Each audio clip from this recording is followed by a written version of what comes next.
Empezamos esta serie, hace ya unos meses. Aquí está su Dios. Hubo que interrumpirla por diferentes razones, pero como se los ofrecí, la estamos continuando el día de hoy. No sé si recuerdan cuál es la premisa detrás de la razón detrás de la serie. Hablábamos de cómo las personas, muchísimas personas que se llaman a sí mismos cristianos, en realidad tienen un Dios creado por ellos mismos. Les traje a uno, ¿sí se acuerdan de este osito? ¿Se acuerdan cómo se llama? Elvis. Elvis. Este oso le pertenece a mi hija Katrina, mi hija la menor, que cuando tenía 12 años nos pidió que la lleváramos a un lugar en donde se dedican a hacer este tipo de osos. Entonces tú vas, escoges tu animal de peluche y escoges los atributos que quieres que le pongan o que quieres que le quiten. Algunos traen zapatos, se los quitan. Elvis antes tenía lentes oscuros, ya se perdieron. Y por alguna extraña razón ella pidió esta con una chamarra de Harley Davidson, que no tengo idea de por qué. Nunca hemos tenido motocicleta, pero ella eso es lo que pidió. Y esa es la imagen, se los traigo como recordatorio, ¿verdad?, de que representa al Dios que tienen muchos cristianos.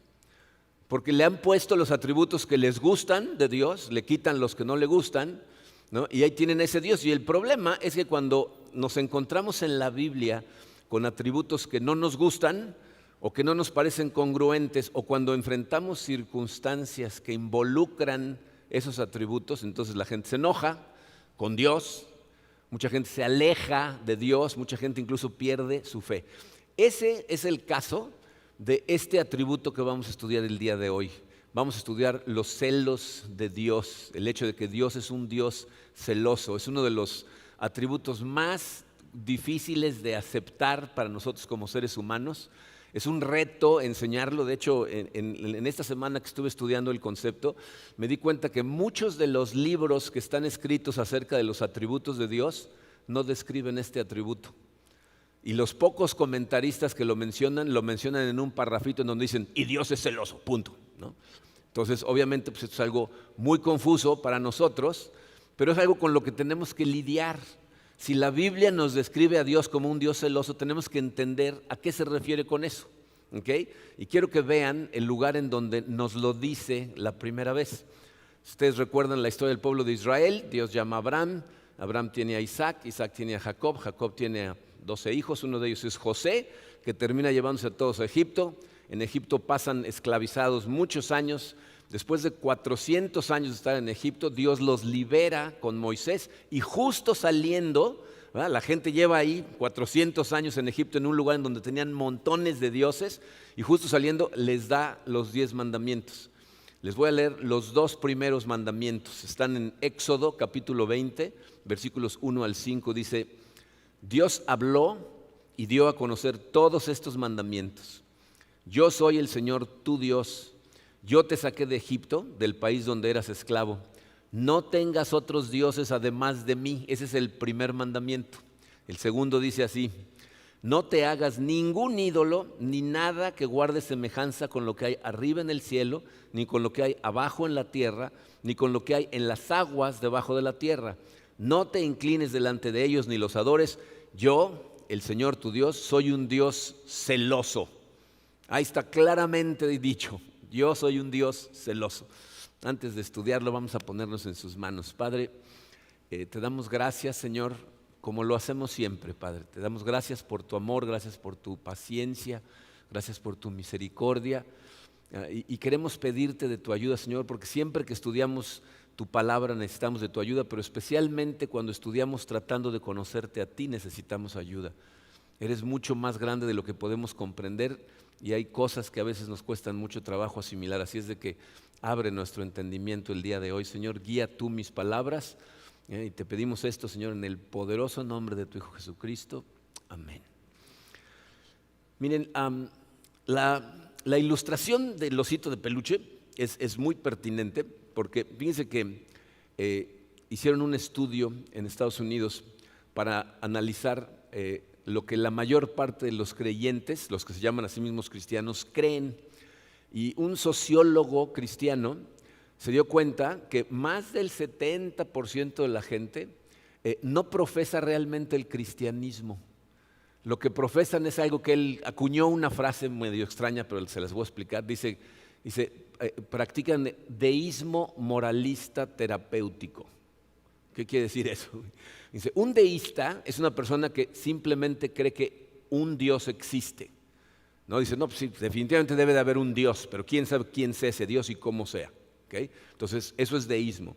Dice, son deístas moralistas porque piensan que nuestra parte en el trato con Dios es portarnos bien, ¿no? Si yo me porto bien, si yo me comporto moralmente correcto, entonces Él hace su parte. Entonces se convierte en terapéutico el Dios, porque entonces Él hace lo que sea necesario para que yo me sienta bien, ¿no? Entonces Él va a cubrir mis necesidades. No necesariamente va a estar al pendiente de mí todo el día y viendo qué hago, interactuando conmigo en todo momento, pero si me porto bien, cuando lo necesite acudo a Él y Él entonces me ayuda. Esa es la idea que tiene la mayor parte de los cristianos, ¿ok? Ahora, este atributo del que vamos a hablar el día de hoy destroza por completo la posibilidad de que Dios sea así.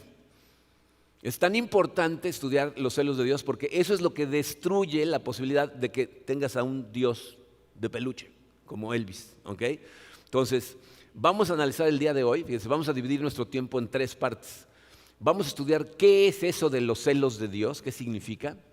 Vamos a analizar qué es lo que nos demanda como respuesta el comprender los celos de Dios. Y en último lugar vamos a ver cómo le podemos hacer para hacer eso, ¿ok? Entonces vamos a empezar con el número 1 romano, dice, ¿qué es el celo de Dios? Miren, lo primero que quiero que noten es que el concepto de que Dios es celoso no se encuentra en un texto oscuro, perdido en la Biblia, que tuvimos que escudriñar la Biblia para encontrarlo. Está en medio de los 10 mandamientos, que es un texto central a la Biblia, ¿ok? Entonces no está escondido en el Antiguo Testamento y no es nada más un concepto del Antiguo Testamento, también lo encontramos en el Nuevo Testamento. Y de varias formas. Una de ellas, por ejemplo, la encontramos en la primera carta a los Corintios. El apóstol Pablo le está escribiendo a los cristianos en Corinto y en el capítulo 10, versículo 22, ¿verdad? Les está diciendo antes, no se mezclen con las cosas del mundo, y les hace esta pregunta, ¿o vamos a provocar a celos al Señor? O sea, ahí Pablo está hablando de cómo nosotros con nuestro comportamiento podemos provocar los celos de Dios. Miren, esto es muy confuso para nosotros porque fíjense, en todos los lugares en la Biblia en donde se habla de celos, la Biblia les llama a los celos un pecado, excepto cuando se trata de Dios. O sea, si se trata de nosotros, fíjense lo que dice, por ejemplo, 1 Corintios 3:3, dice, tienen celos unos de otros y se pelean entre sí. ¿Acaso eso no demuestra que los controla su naturaleza pecaminosa? No viven como la gente del mundo. O sea, Pablo está diciendo, cuando se comportan celosos, están demostrando ser pecadores, ¿no? Y si buscan, hay varias listas de pecados que Pablo nos da en Romanos, aquí en Corintios, en diferentes cartas, hacen listas de pecados y si las buscan, se van a dar cuenta que entre todos los pecados siempre aparecen los celos. Son asesinos, mentirosos, no obedecen a sus papás y celosos, ¿no? O sea, es un pecado. Pero cuando se trata de Dios, no. Entonces la gente cuando lee eso dice, ¿cómo está eso, no? O sea, nosotros sí, pero él no. Pues no, como que no tiene mucho sentido. Bueno, miren, a lo mejor te ayude a comprender esto, como me ayudó a mí, el compararlo con otros conceptos. Por ejemplo, el concepto del temor. En la Biblia, cada vez que se aparece un ángel, lo primero que le dice a la gente es, no temas. ¿Se han fijado? O sea, pues, digo, si se te apareciera un ángel, no sé a ti, pero a mí me temblarían las rodillas, ¿no? Entonces lo primero que dicen es, no temas. Pero por todos lados en la Biblia nos dicen que el temor del Señor es el inicio de la sabiduría. De hecho, cuando te refieres a una persona que es piadosa, que cree en Dios, dices, es temeroso de Dios. Eso significa que hay un tipo de temor que es positivo y un tipo de temor que es negativo, ¿no? Bueno, exactamente lo mismo pasa con los celos. Hay 2 tipos de celos. Hay unos celos que podemos llamarles los celos del mundo, que son negativos. Y hay unos celos que son los celos divinos, que son de Dios o provienen de Dios y son positivos. Tristemente, los celos negativos son los que más comúnmente experimentamos los seres humanos. Y los positivos son los que vienen de Dios. Siempre que Dios tiene celos son divinos, pero hay casos en que seres humanos experimentan celos que vienen de Dios, como lo vamos a ver en un momentito en el apóstol Pablo. La pregunta primero que tenemos que contestar es, ¿Cuál es la diferencia entre esos dos tipos de celos? ¿Cómo son los celos del mundo comparados con los de Dios? Miren, los celos negativos los podemos ver desplegados en todo su esplendor en una situación que pasa entre dos personajes muy conocidos del Antiguo Testamento, que son el rey Saúl y el rey David. Si no conoces la historia de Israel, el rey Saúl fue el primer rey de Israel. Dios no quería que tuvieran reyes, querían que lo vieran a él como rey, pero los israelitas son muy tercos y dicen, no, queremos un rey, entonces les pone a Saúl. Y cuando Saúl empieza a reinar Israel, al principio la gente lo ama, lo quieren mucho, es una persona atractiva, muy alta, entonces están todos enamorados de él.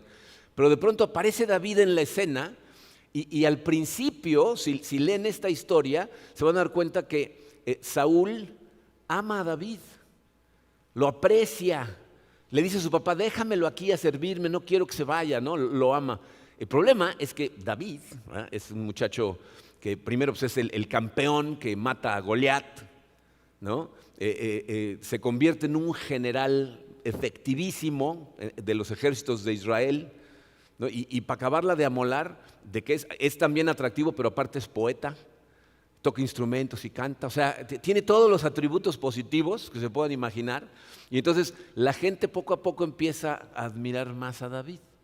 Y las cosas se ponen muy mal cuando vienen regresando de una batalla en donde vencen a los filisteos y todo el pueblo sale a la calle cantando y Saúl entra a la ciudad muy contento con David hasta que se da cuenta que la gente está cantando, Saúl mató a sus 1000 y David a sus 10,000. Y entonces a Saúl le cambia la cara, ¿no? Y entonces empieza a enojar con David cuando se da cuenta que en su percepción le está robando el amor de su gente. Y llega un momento en que Saúl pierde la cabeza y lo empieza, o sea, sus celos, fíjense, se convierten en una emoción que es la que normalmente se asocian con los celos humanos.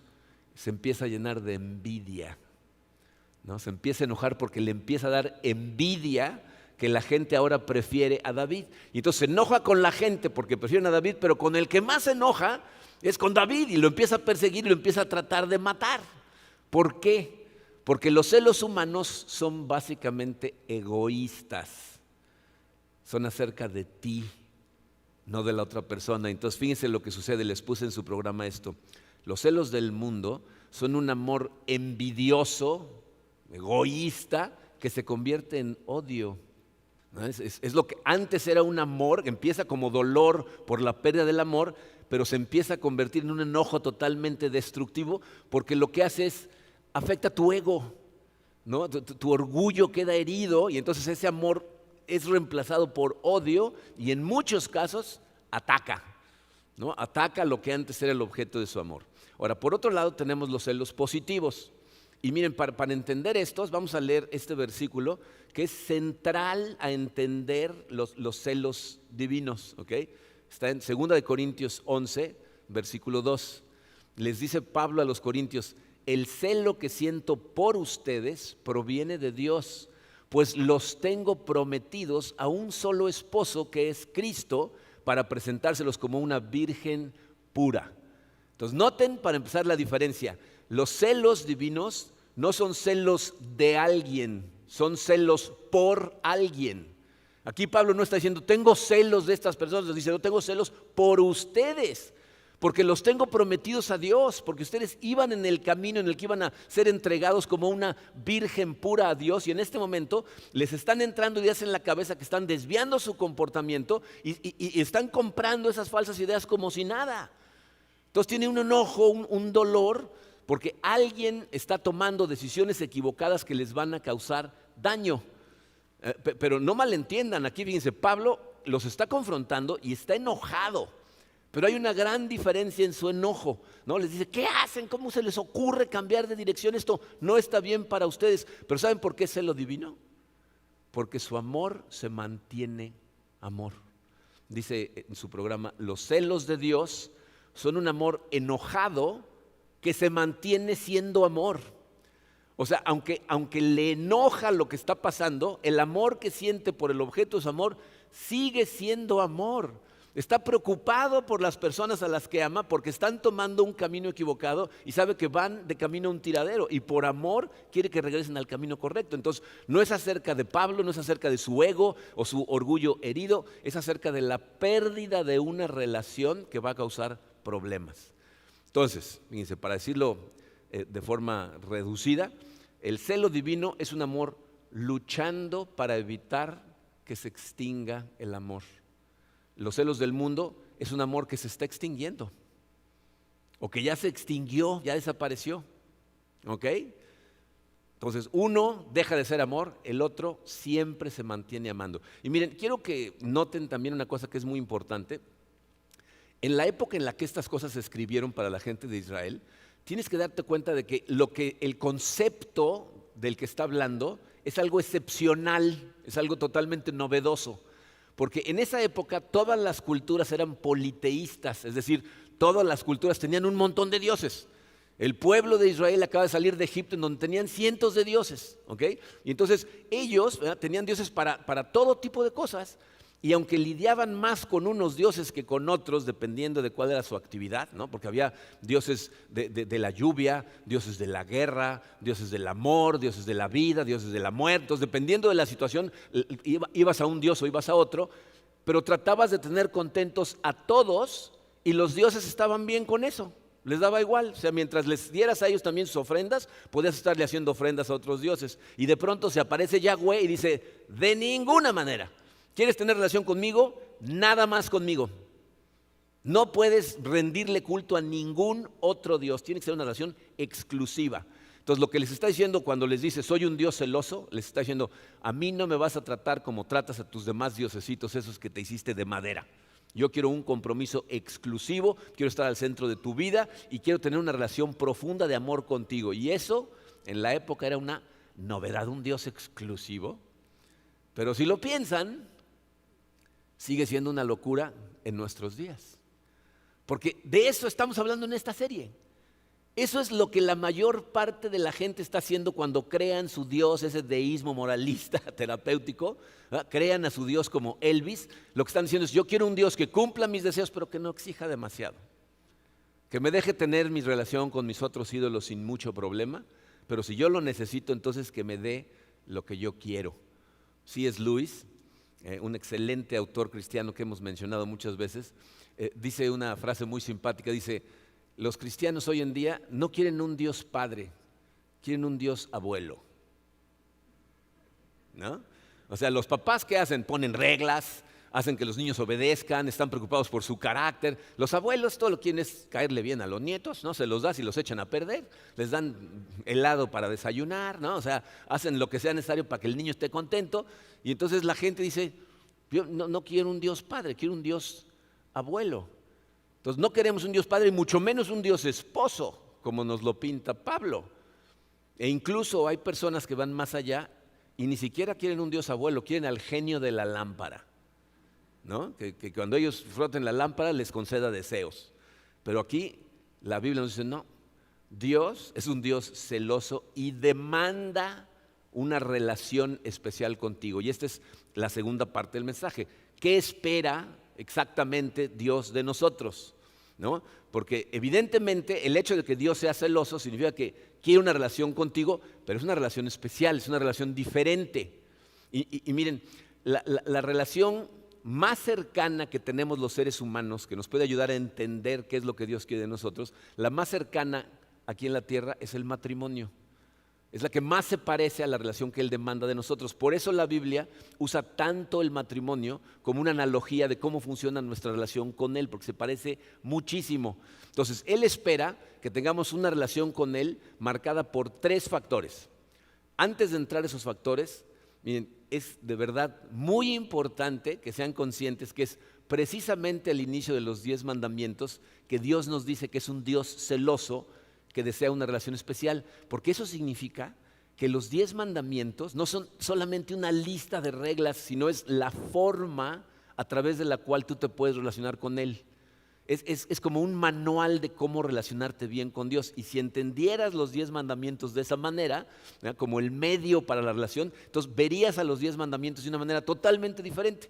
Y al final del mensaje te voy a explicar cómo los deberíamos de ver y vas a ver que va a tener sentido. Pero bueno, es una relación que está basada en 3 características o factores. La letra A, Dios demanda de nosotros prioridad. O sea, Él quiere ser para ti en tu vida tu prioridad número 1. Y nos dice de qué está hablando en los versículos 4 y 5 que ya leímos, de Éxodo 20, los voy a volver a leer, que dice estas palabras justo antes de decir que es un Dios celoso. Dice, no te hagas ningún ídolo, ni nada que guarde semejanza con lo que hay arriba en el cielo, ni con lo que hay abajo en la tierra, ni con lo que hay en las aguas debajo de la tierra. No te inclines delante de ellos ni los adores. Fíjense, si ustedes buscan en la Biblia, cada vez que la Biblia habla de los celos de Dios, se van a dar cuenta que casi en el 80% de los casos está hablando de idolatría. ¿Ok? Gracias a Dios, Emilio acaba de predicar una serie que se llamó Idólatras. Y todos la escucharon y ahorita estamos listos para un examen, ¿correcto? ¿No? Ok. No vamos a hacer ningún examen, pero miren, creo que por lo menos pueden contestar una pregunta. Ustedes, de acuerdo a lo que estudiaron acerca de los ídolos, ¿creen que todas las cosas que nosotros convertimos en un ídolo son necesariamente cosas malas, cosas negativas? No, ese es precisamente el problema, que nosotros tenemos la capacidad de hacer un ídolo de cualquier cosa. Y lo que el pasaje que leímos nos dice es, no hagas ídolos de ninguna cosa. Y nuestro corazón es una fábrica de ídolos, ¿no? O sea, podemos hacer ídolos de lo que sea. Y Dios lo que está diciendo aquí es, si tú realmente quieres tener una relación conmigo, ¿verdad? Si amas a algo más de lo que me amas a mí, eso va a provocar mis celos porque te amo. Y piensen cómo, fíjense, otra vez aquí, esto se parece mucho al matrimonio. Es normal en el matrimonio que tu pareja quiera ser tu prioridad número 1. O sea, si eres cristiano sabes que la prioridad número 1 tiene que ser Dios. Pero tu pareja espera que de las cosas de este mundo, ella o él sea tu prioridad número 1. ¿Ok? Y miren, hablando de ídolos buenos y malos, durante muchos años, Karina y yo hicimos toda la consejería matrimonial aquí en la iglesia. Gracias a Dios ahora tenemos un equipo de gente que lo hace, pero hablamos con muchos matrimonios y les voy a decir lo que descubrimos. Hubo muchas parejas que encontramos que su matrimonio estaba siendo destruido porque uno de los dos había adoptado a un ídolo negativo, ¿no? El alcohol, las drogas, la pornografía, o empezaron a tener relaciones extramaritales y causó un tiradero. Pero en muchos otros casos, el problema no tenía que ver con cosas malas, ¿no? Les doy ejemplos, ¿no? Había parejas que, y a veces era el esposo y a veces la esposa, esto no es de un lado nada más, en donde uno de los dos decía, es que sus papás son más importantes que yo, los escucha más a ellos, está más preocupado por mantener a su mamá que a su familia, ¿no? El problema eran los papás. En otros, más de una vez escuché a alguien decir, ¿quieres saber quién es su verdadera pareja? Su trabajo, fíjate qué le emociona, que lo levanta emocionado en las mañanas y se va y está pensando todo el tiempo en eso y se pasa más tiempo allá que acá y nunca tiene tiempo libre para nosotros porque todo el tiempo está trabajando. Para otros eran sus amigos, ¿no? En algunos casos sus pasatiempos, incluso los hijos. Muchas parejas, ¿no? Yo escuchaba y decía, no sabes, es un excelente papá o una excelente mamá, pero a mí ni me pela. ¿Saben por qué hay un índice de divorcio tan alto en matrimonios después de 35 años de casados? Porque uno de los dos está tan enfocado en los hijos que no tienen relación de esposos y el día que los hijos crecen y se van, no hay nada en común. Entonces, díganme, ¿hay algo malo acerca de cuidar a tus padres? ¿Ser responsable en tu trabajo? ¿Tener un pasatiempo? ¿O preocuparte por tus hijos? ¿Hay algo de malo en eso? No, siempre y cuando no sean una prioridad más alta en tu vida que tu pareja, porque si se convierte en una prioridad más alta, va a haber problemas y es bien fácil saber cuál es la prioridad número 1 para una persona, en qué usa su tiempo y en qué usa su dinero, ¿no? Ahí se ve, ¿no? Bueno, este no es un sermón acerca del matrimonio, ¿okay? Te regreso a Dios, ¿okay? Ya sé que todos dijeron, este ya se pasó de lanza, está bien. Fíjense, Dios espera de ti lo que un esposo o una esposa espera de su pareja. Quiere ser tu prioridad número 1, ¿verdad? Quiere que por amor, ¿verdad?, tú le des a Dios la prioridad número 1 en todas las áreas de tu vida. Y obviamente para eso necesitas relacionarte con Dios y pasar tiempo con Dios. Porque lo que Dios te dice es esto, fíjate. Si tú amas cualquier cosa por encima de mí, te voy a decir lo que eso significa. Si alguna otra cosa en tu vida es la fuente de tu esperanza, la fuente de tu fortaleza, ¿no? La fuente de tu paz o la fuente de tu seguridad. Piensen, o sea, hay cosas que dices, ay, si tengo esto me siento tranquilo. Si no lo tengo, no tengo tranquilidad en mi vida ni aunque tenga a Dios. Entonces, eso que es tu esperanza, tu paz, tu seguridad, ese es tu Dios, esa es tu prioridad número uno. Y eso, dice Dios, provoca mis celos. ¿Por qué? Porque te amo y sé que si estás agarrado de cualquier cosa en esta tierra como fuente de seguridad, fortaleza, lo que sea, estás colgado del aire. Nada realmente provee esas cosas más que yo y provoca mis celos porque te amo. Entonces, trata de ver este concepto desde el punto de vista práctico. Fíjate. Yo espero que todos ustedes, si tienen cierto tiempo viniendo a esta iglesia o viendo nuestros mensajes, porque mucha gente nos sigue fielmente desde muy lejos, si tienes cierto tiempo haciéndolo, debes de tener claro para este momento que es crucial para tu vida espiritual, para tu vida en general, empezar tu día pasando un tiempo en comunión con Dios. La manera en que tú empiezas el día determina de muy buena manera cómo va a ser tu día. ¿No? Si tú en la mañana lo primero que sucede es que te das un agarrón con tu pareja o te discutes con tus papás o tienes problemas con un hijo tuyo, sales de tu casa y ya nada más andas buscando a ver a quién darle uno, ¿no? Porque ya llevas el nivel de estrés elevado, ya nada más hace falta que alguien te toque, ¿qué? ¿Tú qué? ¿No? Pero si empiezas el día en una comunión con Dios en donde reconoces la gloria de Dios, el tamaño de Dios, el amor de Dios, la provisión de Dios, la paciencia que te tiene, el hecho de que su espíritu te acompaña y te ayuda a discernir cosas y está ahí para darte dirección, sales totalmente diferente a tu día. Pero ahora dime, ¿cuántas veces te pasa que te levantas y vas a hacer tu devocional y dices, pero nada, voy a checar rápido mis mensajes? Y pum, tengo que contestar rápidamente este correo. Espérame, nada más le mando, oye, ya me tengo que ir. Cero comunión, ¿no? O viene el día del grupo pequeño y hay una actividad, hay algún deporte, algún amigo que de visita, ¿no? O el domingo, ¿no? Va a haber el servicio, pero pues me invitaron a la playa, ¿no? Y miren, aquí estoy hablando de que seas honesto contigo, porque tú podrías venir todos los domingos, estar sentado aquí todos los domingos y estar pensando en otra cosa y es lo mismo. El problema es que si tú no tienes una relación profunda con Dios, cuando te das cuenta, la relación es fría, ¿no? Y Dios no espera que hagas todas esas cosas que estoy diciendo como rutina, ¿no? Simplemente por hacerlas para tenerlo contento. Piensa cómo se compararía eso en el matrimonio. Está bien, ya todos los días te voy a dar un beso, te voy a decir que te quiero mucho. ¡Te quiero mucho! O sea, ¿funciona? O sea, obviamente no espera una rutina, porque ¿sabes qué es lo que quiere? Quiere tu corazón. Si tú haces esas cosas para tenerlo contento, entonces tú eres un deísta, moralista, terapéutico. Nada más estás tratando de tenerlo contento. Lo que quieres es una relación profunda contigo, dándole la prioridad número uno de tu vida.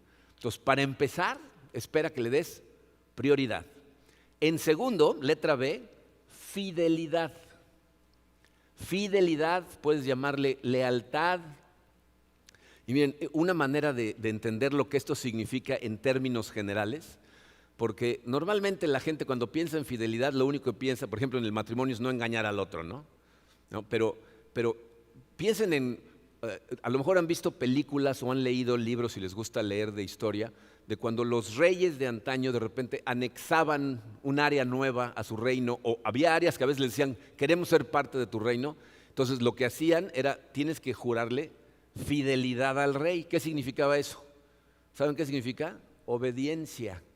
O sea, ahora Él reina ahí y entonces lo obedeces. De hecho, muchas veces la Biblia nos dice que Dios dice, si me amas, obedecerás mis mandamientos. Y yo sé que eso a lo mejor no te suena muy amoroso, pero te vas a dar cuenta de que sí lo es. Fíjate, Dios espera de ti un comportamiento sabio, santo y puro, porque sabe que esas cosas son lo que realmente te va a hacer feliz, pero sabe que solamente pueden suceder cuando por amor obedece sus mandamientos. Dice, vamos de regreso al matrimonio. No nomás se trata, para tener un buen matrimonio, de no engañar a tu pareja. ¿no? O sea, nada más porque no la engañes no vas a tener un buen matrimonio, ¿están de acuerdo? O sea, es una parte importantísima, pero no es lo único. Cuando yo me casé con Karina, le hice una promesa en donde le dije que yo iba a amarla, a respetarla, a hacer todo lo posible por hacerla feliz, en las buenas, en las malas, en la salud, en la enfermedad, en la pobreza o en la riqueza. Les confieso que hay momentos en mi vida en donde no siento muchas ganas de hacer esas cosas. Y nos pasa a todos. Pero esto no se trata de mis necesidades satisfechas, sino de la fidelidad que tengo yo a las promesas que le hice a mi esposa, ¿no? Ahora, no quiere que obedezcas nada más porque Él lo ordena, sino porque lo amas y crees que obedecerlo va a ser lo mejor para ti. Y fíjense cómo la gente que realmente no conoce a Dios ve las cosas de una manera muy diferente, ¿no? La gente que tiene al osito de peluche, lo que ellos piensan que Dios debería de hacer si realmente los ama es hacer lo que ellos quieran. Que las cosas sucedan como yo quiero, que me dé lo que yo le pida. Pero piensa en el tipo de Dios que sería Dios si así fuera Dios.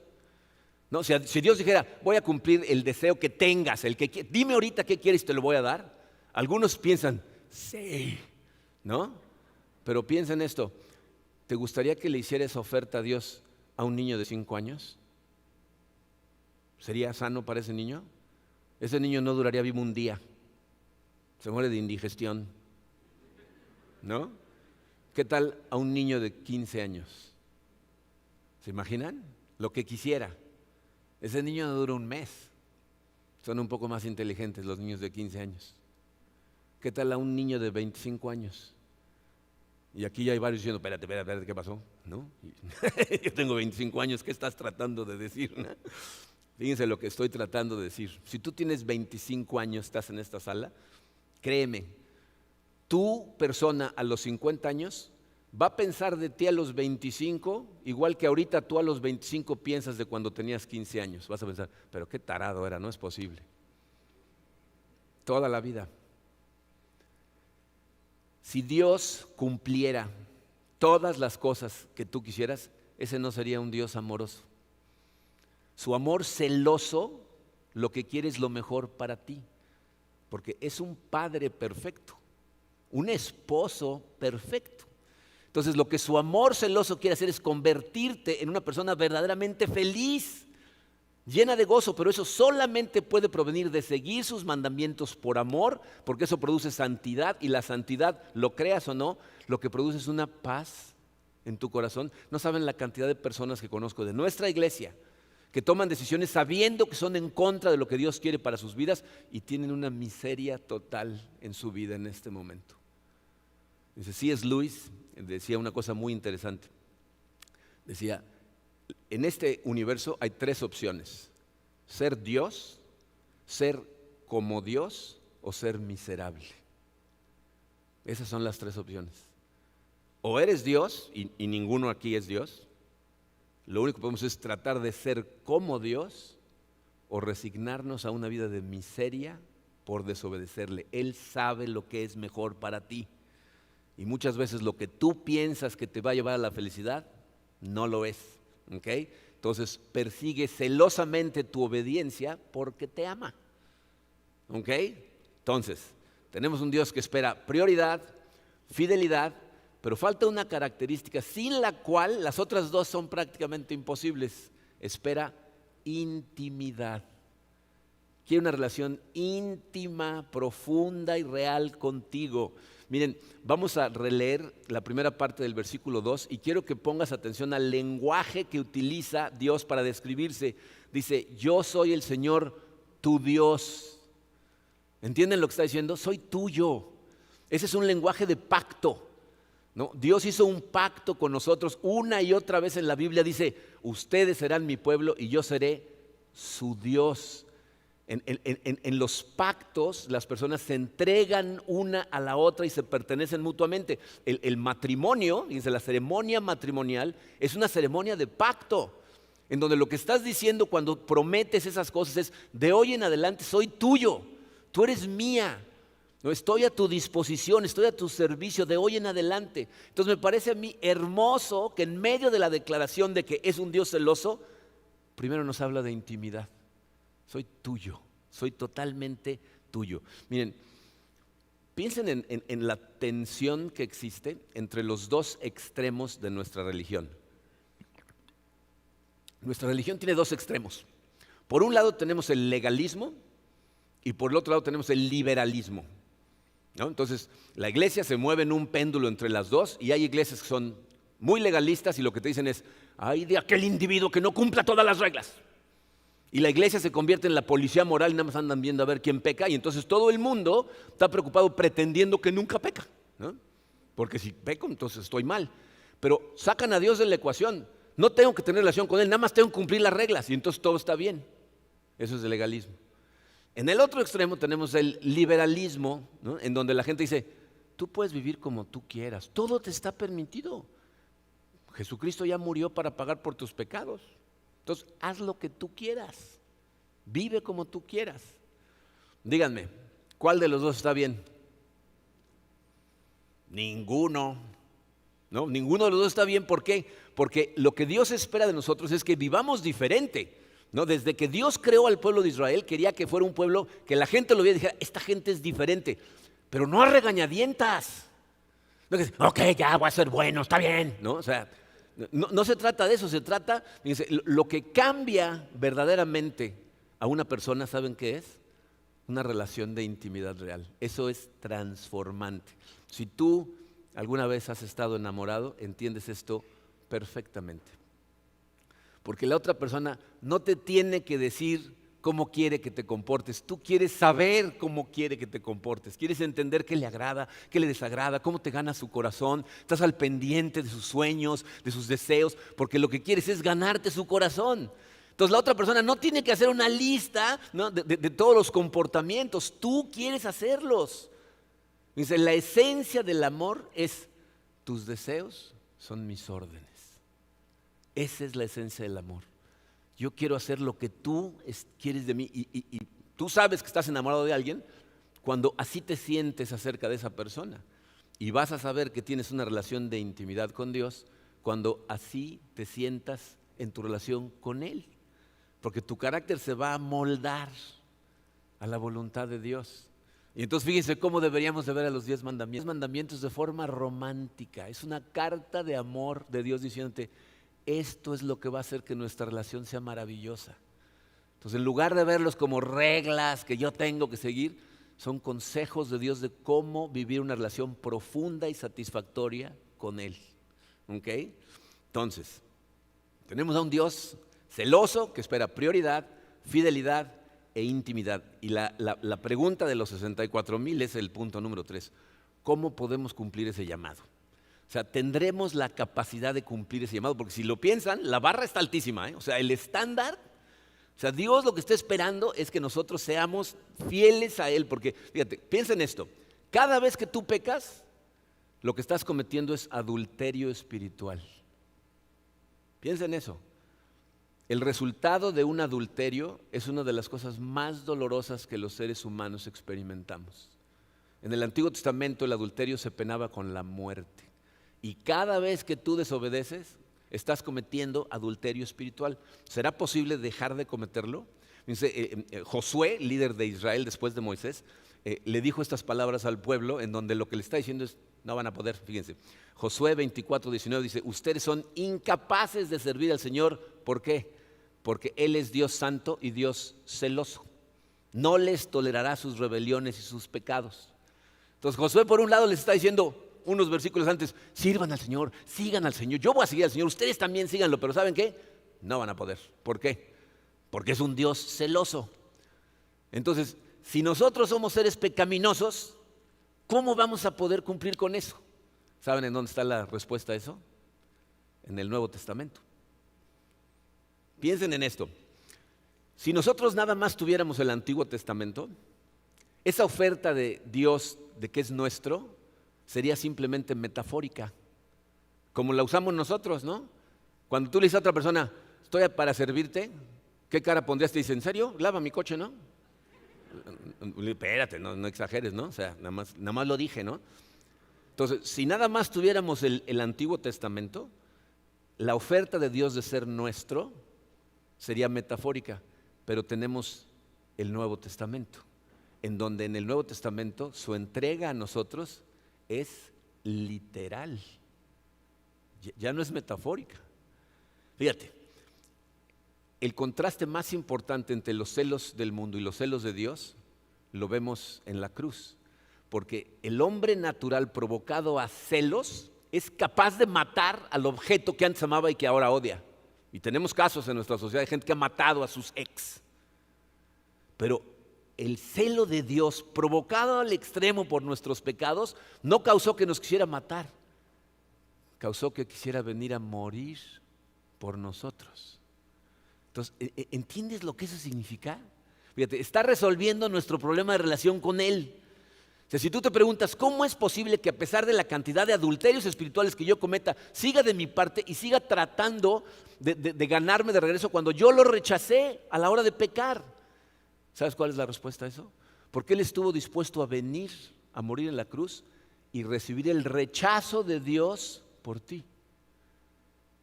Porque cuando Jesús está en la cruz y dice, Señor, Señor, ¿por qué me has abandonado? Dios lo está rechazando por todos los adulterios espirituales que cometimos tú y yo. Vino y los pagó en la cruz, recibió el rechazo para que a ti y a mí nos aceptara, nos persiguiera, nos siguiera amando persistentemente. Bien, voy a terminar leyendo un pasaje que muchas veces hemos leído, pero normalmente cuando lo leemos en términos del matrimonio. De hecho, lo utilizamos para enseñar el matrimonio. Y por esa causa, la mayor parte de la gente cuando lee este pasaje, en lo único que piensa es en cómo se aplica para el matrimonio. Pero traten de verlo desde el punto de vista del amor que nos mostró Dios al hacer lo que hizo. Efesios 5, 25 al 27 dice, esposos, amen a sus esposas así como Cristo amó a la iglesia y se entregó por ella. ¿Para qué? Para hacerla santa. Él la purificó, lavándola con agua mediante la palabra para presentársela a sí mismo como una iglesia radiante, sin mancha, ni arruga, ni ninguna otra imperfección, sino santa e intachable. Dios, por el celo de su amor por ti, demanda perfección. Y como tú y yo no podíamos cumplir con esa perfección, Jesucristo vino a perfeccionarnos, para entregarse a sí mismo a una iglesia santa, pura y sin mancha. Y miren, esto son más maravillosas noticias de lo que se imaginan, porque si estudiáramos más acerca del celo de Dios, se darían cuenta que lo que principalmente causa el celo de Dios es la gloria de su santo nombre, es su gloria. Y por una razón que no entendemos, Él ató a su gloria con nuestro gozo. Y entonces vino y nos perfeccionó para que pudiéramos tener una relación de perfección con Él y fuéramos transformados y llenos de gozo, lo cual le da gloria. Dios te persigue celosamente por amor para su gloria. Esos son los celos de Dios. Vamos a orar. Padre, Señor, te damos tantas gracias por tu amor.